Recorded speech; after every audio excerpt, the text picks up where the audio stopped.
Kepedulian Ethan. Ethan melajukan pelan kendaraannya begitu melihat objek di depannya, mengurangi kecepatan. Ada sesuatu yang menggelitik benaknya, hingga membuat Ethan tidak bisa berdiam diri. Sebagai seorang pimpinan, dia harus bertanggung jawab pada semua pekerjaan bawahannya. Akan tetapi, dia tidak bisa membiarkan kesalahan terjadi di depan matanya. Dia tidak peduli dengan kerugian Wilds karena perbuatan Chloe. Sama sekali tidak peduli. Namun, apa yang Chloe lakukan, sangat berbahaya. Wilds tidak akan tinggal diam saat mereka tahu jika perusahaannya sudah dijarah selama 1 tahun terakhir. Mungkin bagi Wilds, nilai $5 juta yang terambil setiap bulannya tidak akan membuat perusahaan mereka goyah, akan tetapi mereka pasti akan berteriak ketika mengetahui berapa banyak uang yang sudah berpindah rekening. Ethan harus mengakui kemampuan gadis yang dia perkirakan baru berusia 25 atau 26 tahun. Ya, dia tidak memeriksa data diri karyawan satu divisinya. Ethan tidak merasa perlu mengetahuinya. Dan kini, dia justru berakhir membuntuti Chloe yang membuatnya penasaran. Dia tidak melihat ada penyesalan dalam sorot mata Chloe saat mereka akhirnya berbicara. Chloe mengakuinya.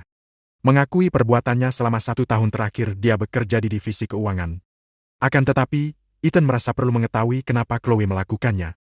Jumlah yang Chloe ambil tidaklah sedikit untuk ukuran mereka yang orang biasa. Sepasang mata Ethan mengamati pergerakan mobil di depannya yang kini sudah berbelok. Ethan masih menjaga jarak. Sembari melajukan pelan tunggangannya, pria itu tidak melepas sang target dari pengawasannya. Ethan membawa mobilnya ke tepi, lalu mematikan mobil. Pria itu turun. Ethan sempat menoleh ke belakang, mengedarkan pandangannya untuk melihat keadaan lokasi sekitar keberadaannya. Pria itu mengancingkan jasnya, lalu mulai melangkah sembari sesekali menoleh ke kanan dan ke kiri untuk memastikan keadaan sekitar aman. Ethan menghentikan langkah. Pria itu menyembunyikan tubuh di balik pohon besar ketika melihat targetnya menghentikan langkah. Dia bisa melihat Chloe menoleh ke sekitar, sebelum wanita itu masuk ke dalam sebuah bangunan. Memastikan sang target sudah benar-benar masuk ke bangunan tersebut, Ethan kemudian keluar dari persembunyiannya. Pria itu kembali memutar kepala untuk memastikan keadaan sekitar, sebelum menghela langkah menghampiri gedung besar yang dari luar terlihat lebih mirip sebuah gudang. Ethan berusaha terlihat biasa saat melihat beberapa pasang mata terarah padanya. Ethan melarikan bola matanya ke samping kanan dan kiri. Begitu melihat semua aman tidak ada pasang mata yang terarah padanya, pria itu bergerak cepat berbelok, lalu menyembunyikan tubuh di balik dinding. Beruntung tempat tersebut tidak tertutup pagar, hingga dia bisa langsung menyelinap masuk. Tanpa mengurangi kewaspadaan pada sekitar, Ethan melangkah cepat ke samping gedung. Pintu di depan tertutup. Tidak mungkin dia masuk dari depan. Ethan mulai mempertajam pendengarannya, mencoba menangkap suara-suara dari dalam bangunan yang mungkin menembus keluar dinding. Ethan berjalan pelan sembari terus berusaha menangkap suara dari dalam. Ia mendekatkan telinga ke dinding. Hela kaki Ethan memelan ketika rungunya mulai menangkap suara meskipun tidak terlalu jelas.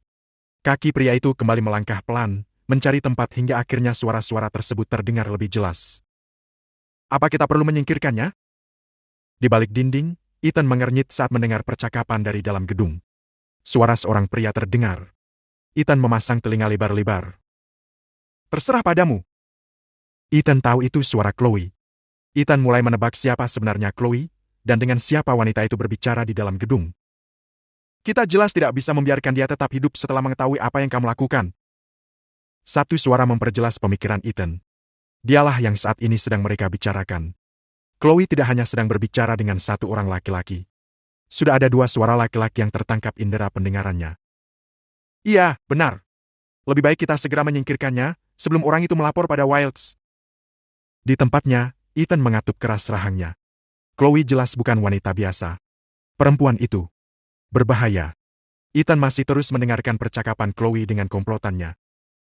Nick sepertinya percaya padanya. Tapi, aku sendiri tidak tahu kenapa dia membantuku. Bisa saja dia langsung melapor pada Wilds ketika tahu apa yang kulakukan. Chloe berkata panjang lebar. Untuk sesaat suasana hening. Ethan tidak mendengar suara apapun. Pria itu meluruskan posisi berdirinya. Ethan menarik nafas panjang, lalu menghembuskannya perlahan. Dia masih belum tahu komplotan seperti apa yang ada di dalam gedung. Apakah mereka hanya sekumpulan pencuri biasa? Atau mereka memiliki motif lain ketika menjarah keuangan Wilds? Bagaimana menurutmu, Fucho? Tersentak, Ethan kembali mendekatkan telinga ke dinding saat rungunya menangkap satu nama yang masih segar dalam ingatannya. Ethan mengengit. Fucho? Apa ini pria yang sama yang ingin mencurangi Wilds? Ethan menunggu. Menunggu seseorang yang dipanggil Fucho tersebut mengeluarkan suara. Beberapa detik terlewat, dan Ethan masih belum mendengar apapun. Mendengar suara mesin mobil mendekat, Ethan menurunkan tubuh. Pria itu menoleh ke belakang, dan bisa melihat sebuah mobil berjenis SUV masuk ke parkiran gedung dan berhenti tepat di samping mobil yang Chloe kendarai. Ethan bersyukur, tempat yang serupa gudang tersebut memiliki banyak benda berserakan yang bisa menyamarkan keberadaannya. Dengan tubuh menunduk, Ethan membawa langkahnya semakin ke bagian belakang gedung. Ethan berhenti, lalu mencoba mengintip ke dalam dari sela jendela yang terbuka. Tidak terlihat seorang pun, Ethan kemudian mengangkat tubuhnya. Pria itu memeriksa ruangan di dalam. Benar-benar kosong. Ethan menoleh ke arah depan, sebelum mengangkat kedua tangan. Menumpu pada ambang bawah jendela, lalu mengangkat tubuhnya dalam satu kali tarikan. Kedua kaki Ethan menjejak ambang bawah jendela. Kembali mengedarkan sepasang matanya, Ethan perlahan menurunkan kedua kaki tanpa menimbulkan suara. Ethan menghembus pelan nafasnya begitu kedua kakinya menjejak lantai. Ethan menggeser posisi hingga punggung pria tersebut menempel ke dinding, lalu menghala langkah menyamping perlahan-lahan. Ethan berusaha melangkah sepelan mungkin agar tidak menimbulkan suara sedikit pun. Pria itu mengatur nafasnya. Sepasang telinganya awas pada suara-suara yang mungkin akan terdengar. Tiba di ambang pintu, Ethan berhenti melangkah. Nafas pria itu terhela pelan. Merasa keadaan tidak ada yang mencurigakan, Ethan mengintip keluar. Pria itu kemudian membawa tubuhnya keluar ruangan, dan berpindah ke ruangan yang lain. Sama seperti sebelumnya, Ethan tidak mengurangi kewaspadaannya. Pria itu berjalan dengan sangat pelan. Apa kamu yakin mereka orang yang sama? Ethan mulai kembali bisa mendengar suara percakapan. Pria itu menahan nafas ketika mendengar suara bantingan. Brengska! Beraninya dia bermain-main dengan kita! Jangan gegabah. Kalau itu benar orang yang sama, kita tidak boleh menyepelekannya. Iya, benar. Chloe membenarkan apa yang kakaknya katakan. Ethan mungkin terlihat biasa di luar. Hanya seorang akuntan yang kebetulan memiliki perawakan tinggi tegap. Wajah pria itu jarang menunjukkan ekspresi tertentu. Hanya datar. Tapi, siapa yang tahu? Siapa Ethan yang sebenarnya dan bagaimana dia? Apakah Ethan memang benar salah satu dari orang kepercayaan Wilds yang tentu saja akan menjadi perisai mereka?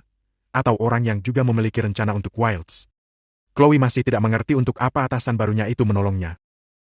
Kita punya banyak orang. Untuk menghentikan satu orang itu seharusnya tidak masalah. Asech stay up! Fucho mendelik. Aku yang sudah berhadapan dengan pria itu, Brengska! Lalu terdengar suara gebrakan. Pria itu mengerikan. Auranya mematikan. Dia lebih pantas menjadi seorang Wilds dibandingkan sini kekeparat itu. Fucho berucap berapi-api. Dia yang sudah merasakan seperti apa kemarahan seorang Ethan. Lalu suasana kembali hening. Lalu, apa yang harus kita lakukan? Chloe tidak bisa berhenti sekarang. Apa yang kita dapat masih belum sebanding dengan apa yang sudah mereka lakukan pada keluarga kita. Tapi Chloe tidak akan aman jika tetap berada di perusahaan itu. Jika salah satu Wilds tahu, nyawa Chloe yang menjadi taruhannya. Aku tidak pernah takut berhadapan dengan Wilds. Aku tidak mau kehilangan keluargaku lagi. Chloe terdiam. Wanita muda tersebut menarik panjang nafasnya, lalu menghembuskan perlahan. Dia tidak bisa berhenti sekarang. Semua lancar sebelum orang itu muncul, Chloe membatin kesal. Bagaimana kalau kita membuat rencana? Semua orang mengarahkan fokus pada seorang pria berambut merah menyala. Termasuk Ethan yang ada di balik dinding. Pria itu semakin melebarkan telinganya. Dia harus mengetahui rencana apa yang akan mereka buat. Meow! Apa itu? Ethan menoleh, lalu dengan cepat melangkah menjauh kembali ke ruangan tempat pertama dia bisa masuk. Biar aku yang periksa. Ethan tidak bisa tetap bertahan di tempatnya. Pria itu kemudian melompat keluar dari jendela. Merunduk, Ethan berlari ke depan. Siapa yang tidak menutup jendela sampai kucing liar ini bisa masuk? Apa kalian tidak tahu musuh bisa saja tiba-tiba mengetahui tempat kita ini? Gerutu salah seorang anggota komplotan yang mendapati seekor kucing liar di dalam gedung. Pria itu kemudian menutup jendela, setelah mengeluarkan si kucing. Di tempat persembunyiannya, Ethan mengumpat dalam hati. Pria itu memendelik ke arah seekor kucing yang membuat persembunyiannya nyaris saja ketahuan saat tiba-tiba muncul dan mengaum. Dan sekarang, dia tidak lagi bisa mendengar percakapan mereka. Dia tidak tahu rencana apa yang sedang mereka siapkan untuknya. Ethan menghembus nafas panjang. Untuk saat ini, dari sedikit informasi yang didengarnya, jelas Chloe bukan pekerja biasa. Seperti halnya dirinya, Chloe juga memiliki misi di balik penyamarannya sebagai staf keuangan di perusahaan Wilds. Ethan juga sempat mendengar mereka menyebut-nyebut keluarga. Ada kemungkinan keluarga mereka memang bertikai dengan Wilds. Meskipun begitu, bukan berarti dia bisa menganggap Chloe dan gengnya sejalan dengannya. Bisa jadi mereka sama-sama menginginkan kehancuran Wilds, namun tujuan akhir mereka berbeda. Bisa saja Chloe dan gengnya ingin menghancurkan Wilds supaya bisa mengambil alih perdagangan gelap mereka. Terbukti dengan apa yang Fucho lakukan. Ethan keluar area bangunan tersebut dengan benak penuh. Dia belum tahu keputusan apa yang Fucho dan gengnya ambil untuk mengurus dirinya. Dari obrolan mereka, sepertinya Fucho adalah pimpinan mereka. Ethan menarik satu sudut bibirnya. Dia sudah mengingatkan Fucho untuk tidak bermain-main dengannya. Apa mungkin pria itu akan mengambil kesempatan kali ini untuk menghabisinya? Ethan masuk ke dalam mobilnya. Pria itu kemudian melajukan tunggangannya, bergabung dengan beberapa pengguna jalan lainnya. Ethan tidak membawa kendaraannya melaju ke arah apartemen. Pria itu membelokkannya ke arah lain. Ethan menghembuskan nafasnya. Sebenarnya dia tidak ingin pergi ke tempat itu sekarang. Hanya saja cerita sang paman tentang salah satu kenalan di masa lalu yang memergoki pria itu membuatnya penasaran. Nyaris 1 jam Ethan berkendara, sebelum tempat tujuannya terlihat. Pria itu kemudian membelokkan mobil masuk ke area parkir sebuah bar. Tempat dia melihat pria itu. Ethan mematikan mesin mobil, lalu melepas seatbelt. Pria itu kemudian mendorong pelan pintu mobil sebelum membawa tubuhnya keluar. Ethan meraih masker dan topinya, sebelum menutup kembali pintu mobil. Memakai masker, dan juga topi untuk menyamarkan wajahnya, Ethan kemudian menghela kakinya ke arah suara ramai terdengar. Beberapa kali Ethan menarik nafas panjang, sementara kaki panjangnya tetap terhela. Ethan melirikkan sepasang bola matanya ke sekitar, begitu hela kakinya masuk ke dalam bar. Dia sedang mencari seseorang. Masih belum mendapati keberadaan targetnya, Ethan kemudian membawa langkahnya ke meja bar. Sembari mengedarkan pandangan, Ethan akhirnya menarik kursi. Pria itu duduk. Kembali memutar kepala, Ethan berharap bisa menemukan keberadaan satu sosok yang masih dia ingat seperti apa rupanya. Ethan menghembuskan nafas. Pria itu tidak terlihat. Apakah mungkin malam ini pria itu tidak datang ke tempat langganannya ini? Dari cerita sang paman, bar yang dia datangi ini adalah tempat langganan mereka para pengawal Wilds pada zamannya. Ethan menoleh ketika mendengar suara gebrakan. Pria itu mengedip lalu mendongak. Gratis untuk pengunjung baru. Seorang pria di balik meja bar tersenyum lebar ke arahnya. Pria itu mengedik ke arah gelas besar yang sudah ada di depan Ethan. Cairan kuning dengan buih di atasnya tersebut masih bergoyang. Menandakan jika sang bartender meletakkan gelas tersebut dengan cukup keras. Ethan bahkan bisa melihat tumpahan cairan tersebut di atas meja. Ethan membalas tatapan sang bartender, lalu mengucapkan terima kasih. Pria itu meraih gagang gelas besar di hadapannya. Ethan mengamatinya beberapa detik. Bukannya langsung mengangkat gelas tersebut, Ethan justru kembali memutar kepala. Sepasang mata pria itu kembali mengedar berharap bisa menemukan sosok yang dia cari. Cukup lama Ethan mengamati, namun yang dia tunggu tidak terlihat. Ethan mengangkat lengan kirinya. Ponsel di dalam saku jas pria itu bergetar. Ethan meraihnya, dan segera mengangkat panggilan tersebut. "Kamu di mana?" tanya Marco khawatir. Hari sudah larut dan tuan mudanya masih belum pulang. Dia tahu Ethan sudah bukan lagi anak kecil yang lemah. Hanya saja, pesan sang nyonya selalu saja membuatnya tidak bisa merasa tenang jika tidak mendapati kabar dari sang putra mahkota. "Kamu di bar?" Tembak langsung Marco ketika mendengar suara-suara bising khas suasana bar. Dia masih menghafalnya. Dan gumaman sang tuan muda membuat pria itu mendesah. "Kamu minum?" tanyanya khawatir. Ethan boleh saja garang di luar, tapi tubuh pria itu jelas tidak akan bisa mentolerir alkohol. Karena barang memabukkan tersebut tidak pernah menyapa tubuh Ethan selama ini. Mendengar kekehan sang tuan muda, Marco mengernyit. Detik berikutnya, pria itu beranjak dari tempatnya. Marco berpikir untuk mendatangi tempat sang tuan muda berada. "Tidak, paman. Aku tidak ingin merusak semuanya. Aku tahu aku akan mabuk hanya dengan 1 tetes alkohol, dan semua rencana kita bisa kacau. Lalu untuk apa kamu ke tempat seperti itu?" Marco yang sudah berdiri, kembali menghempas tubuh ke sofa. Pria itu menghembuskan nafas lega begitu mendengar sang tuan muda tidak sedang minum alkohol. "Mencoba mencari tahu apa yang membuat paman menyesal tidak bisa datang ke tempat seperti ini." Ethan terkekeh di tempatnya. Pria yang masih menutup wajahnya dengan masker tersebut kemudian turun dari kursinya.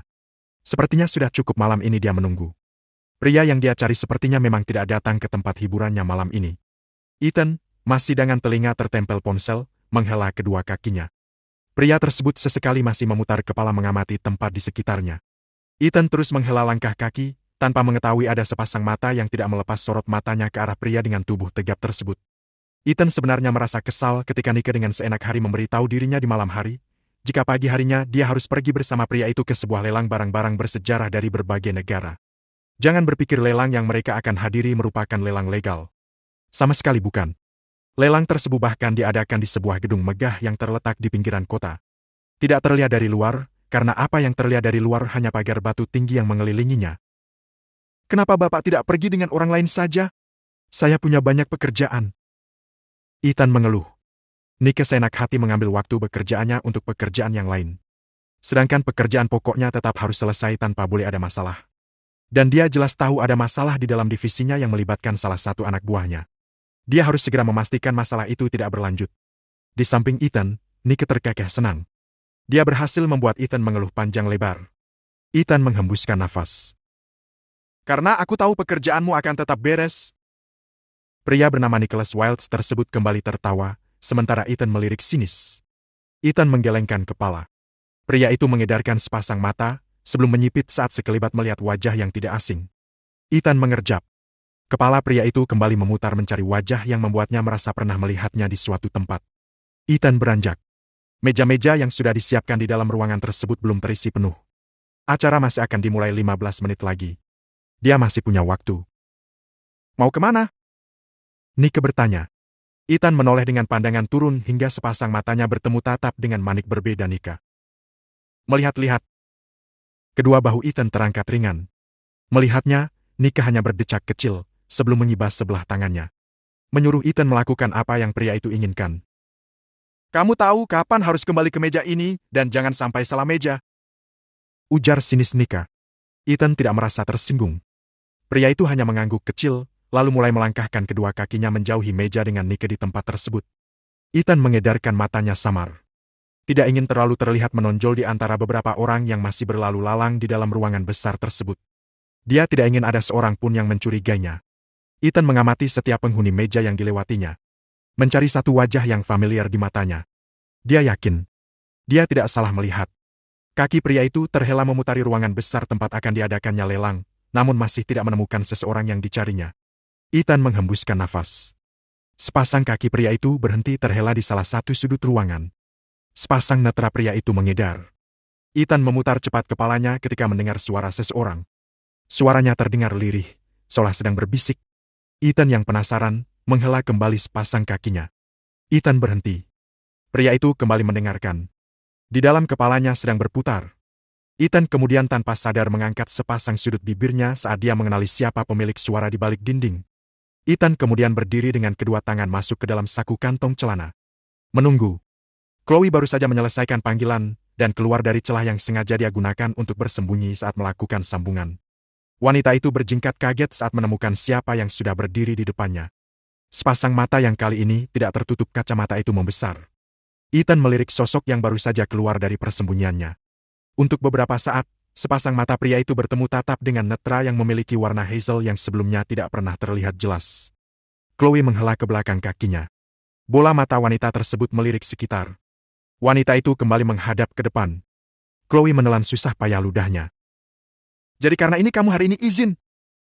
Ethan bertanya dengan nada santai. Chloe tidak menjawab. Hanya bola mata wanita itu yang bergerak-gerak ketika sang pemilik sedang berusaha memutar otak untuk mencari alasan atau jawaban. Tubuh Chloe tersentak ketika tiba-tiba Ethan menarik sebelah lengan wanita tersebut.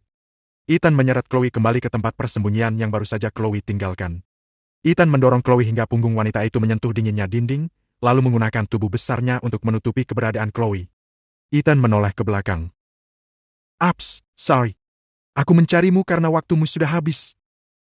Ethan membuka mulutnya. Sedikit lagi. Ujar Ethan yang membuat Nike terkekeh pelan. Pria dengan setelan jas mahal berwarna abu-abu tersebut menggerakkan kepala, berusaha untuk melihat siapa yang ada di depan sang bawahan. Dia jelas tahu Ethan tidak sedang sendirian. Dia sempat melihat Ethan berbicara dengan seorang perempuan. Lelang sudah akan dimulai, karena itu dia mendatangi Ethan. Khawatir jika sang bawahan lupa waktu setelah menemukan perempuan cantik. Pria itu terpaksa mendesah ketika Ethan sama sekali tidak memberi celah baginya untuk bisa melihat siapa wanita yang berhasil menarik perhatian pria sekaku Ethan. Rasanya dia ingin sekali tahu. Sayang, tubuh Ethan dengan rapat menutupi siapa wanita tersebut. Nike menggelengkan kepala. Sepertinya kamu lebih parah dari Davin. Ujar Nike sebelum memutar tubuh. Selesaikan lebih cepat. Kamu hanya punya waktu tidak lebih dari 5 menit. Tambah Nike sebelum kembali melanjutkan langkahnya. Ethan menghembuskan nafas lega begitu melihat tubuh Nike menjauh. Ethan memutar kepalanya hanya untuk menemukan sepasang mata yang sedang menatapnya dalam. Chloe menahan dada Ethan dengan kedua telapak tangan untuk menjaga tubuh mereka agar tidak saling menempel. Meskipun begitu, indera penciumannya tidak bisa menahan diri sang pemilik untuk menarik nafasnya panjang-panjang hingga aroma wangi maskulin pria di depannya bisa dia nikmati. Ethan menarik tubuhnya menjauh. Pria itu merapikan jasnya. Ethan berdehem hingga keheningan yang tercipta beberapa saat pudar. Sebaiknya kamu keluar dari tempat ini. Tidak hanya Nicholas Wilds yang ada di ruangan ini. Devano dan Ramon Wilds juga ada di sini. Terlalu bahaya untukmu. Ethan kemudian memutar tubuhnya. Kenapa? Chloe membuka mulut setelah berhasil mengatasi irama nafasnya yang lebih cepat dari kondisi normal.